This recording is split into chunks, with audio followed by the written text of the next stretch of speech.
Hi everyone, Azriel Knight here, and welcome to Darkroom Nights 2022 Part 2. This is a mini-series where I take you on my journey of creating a box set which contains my favorite black and white photos from last year. I show you the ups and downs, and if you saw the last episode, then you know there were definitely some downs starting off this year, but I think that the worst is behind me.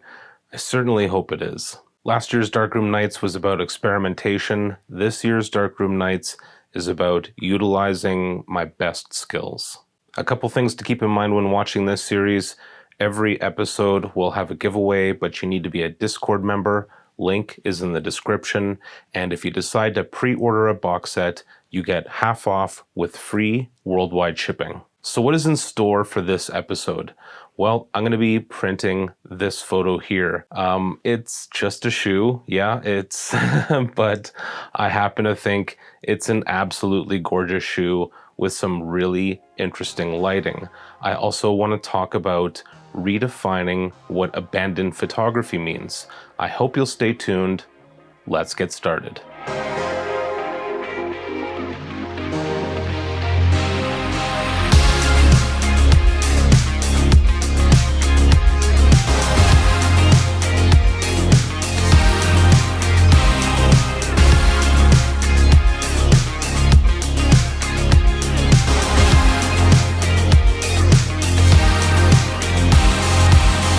Before we get into the printing and the darkroom aspect of this episode, I want to touch on today's topic, which is abandoned photography, and more specifically, redefining the definition of abandoned photography, because I think when we see the phrase abandoned photography, that we mostly default to old buildings, dilapidated structures, that sort of thing. But for me, a lot of my abandoned photography has just been stuff lying in the street or in an alleyway or in the gutter, or in this case, under a bench.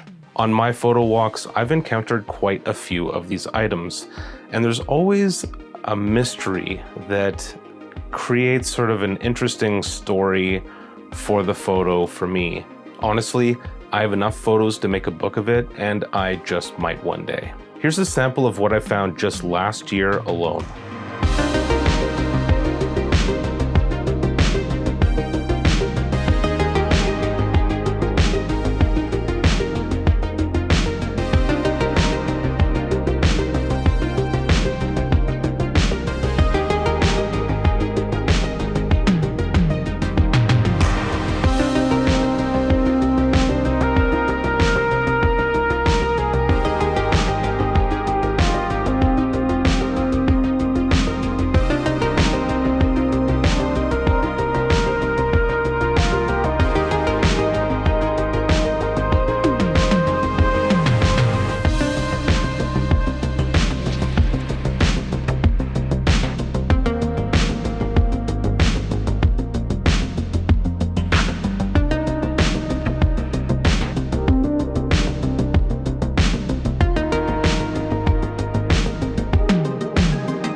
The best photo, I would say, overall for 2021 is that shoe. Maybe you disagree. It's not the most interesting subject, but it is the most interesting photo overall. I think what really cinches it for me is the lighting. You've got that burst of light at the top, and then you've got that harsh lighting of the shadow coming from the shoe towards the camera. It's an interesting placement too, like it's under the bench. You gotta wonder, how does somebody lose a single shoe, especially what seems to be a pretty nice shoe?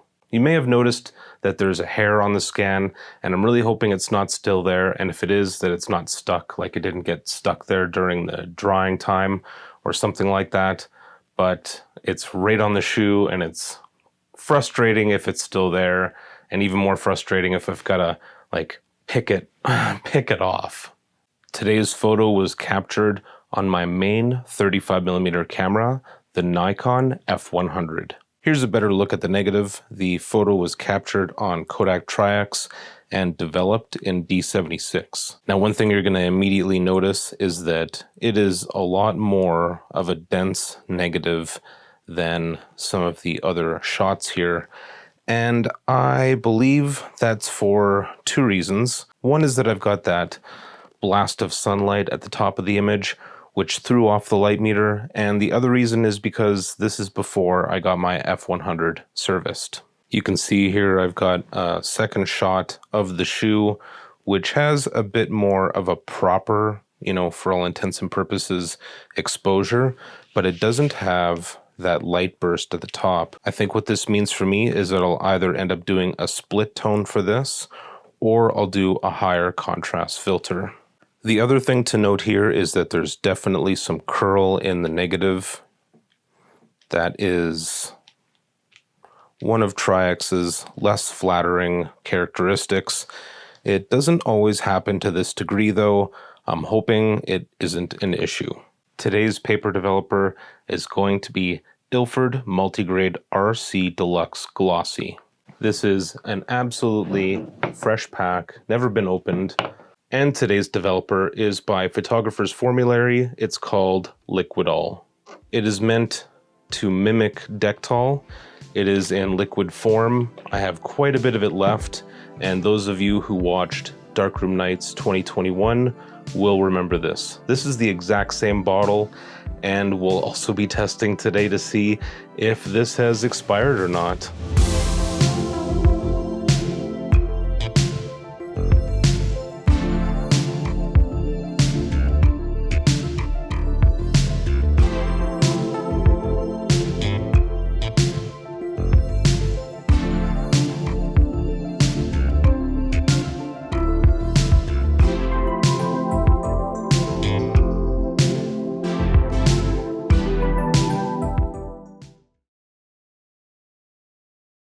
A couple of things to note here. First off, even though I do like this burst of light at the top, I'm not too sure how to feel about it blending in with the border.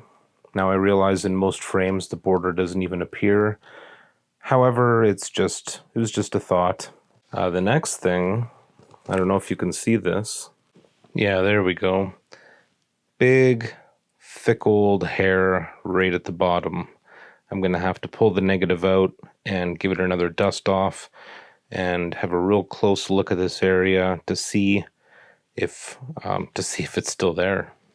Also, right here, this looks like it could be a speck of something, but it's more likely just a part of the bench.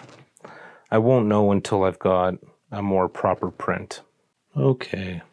Let's see if we can find that hair.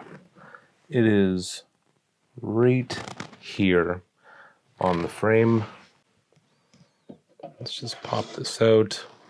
I see it. I can totally see it. Whenever I have trouble finding a piece of dust, helps to turn out all the lights and use the enlarger as a spot. Now, this camera is not going to be able to show you the hair, but you know it's there. And now it's gone. Just going to reposition, double check my focus, place my filter back in. Now here's where I have to decide if I'm going to actually use this filter at all, or if I'm going to use a split tone process. I'm sort of leaning towards the split tone.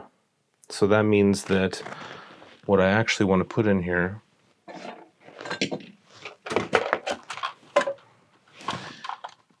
is a zero filter.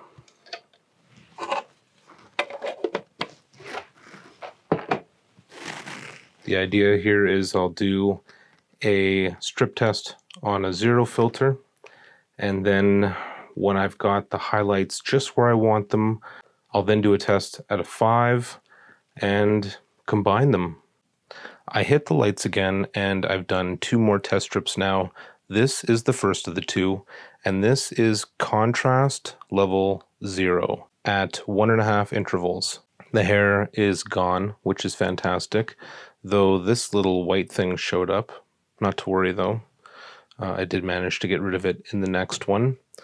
And to me, looking at this, a 6-second interval on contrast level 0 seemed to be the best bet. So 1.5, 3, 4.5, 6. The border is fairly visible at the top. Let me get a little closer here so you can see.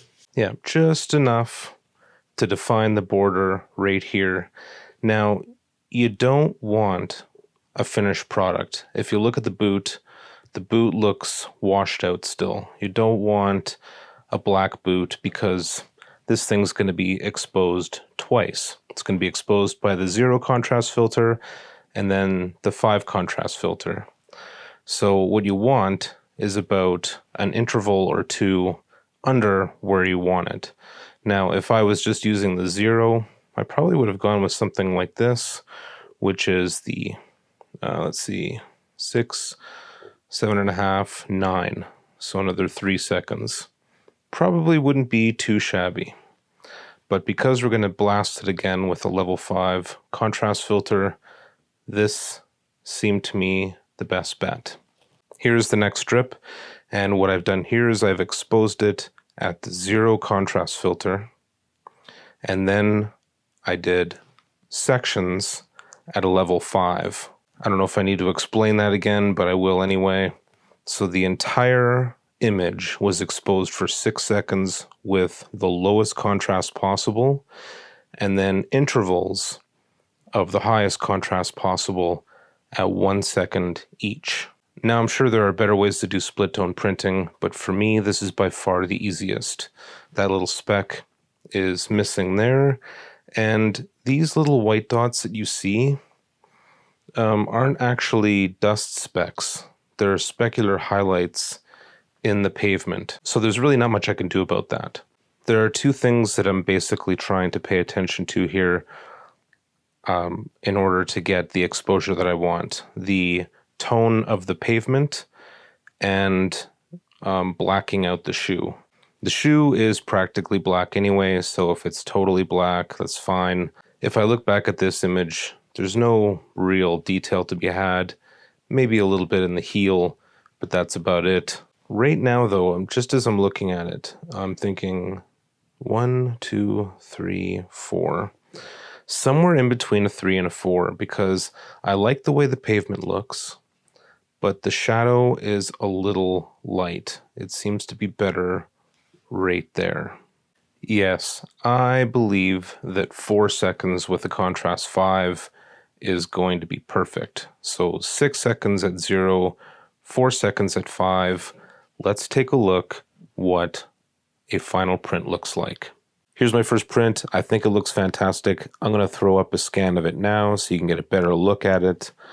It is pretty much everything that I hoped for. There is just the right amount of shadow detail at the back of the heel of the shoe. I really like the tone of the pavement. There is just enough detail also in the highlights to maintain the border at the top. I really like how this turned out. I've also given this enough time to dry after I finished making the print. I let it hang for about an hour, so I'm not being deceived by a wet print either. I am now ready to print the rest of these for the box set.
Okay, everyone, it's the next day. My prints have had a chance to dry, and they came out looking fantastic. I couldn't be happier. I was actually a little concerned I wouldn't be able to get it to look how I wanted it to look, because you've got that sunburst in the background, and you've got all this contrast, plus you've got a dense negative. And I've gone through so many images in the past where it's been super easy to scan it in and correct for any mistakes. But in this case, I think I got it pretty close to the digital scan, which wasn't exactly my goal, of course. I want it to be unique. But like I said, I'm very happy with the results. Just a couple quick things before I go.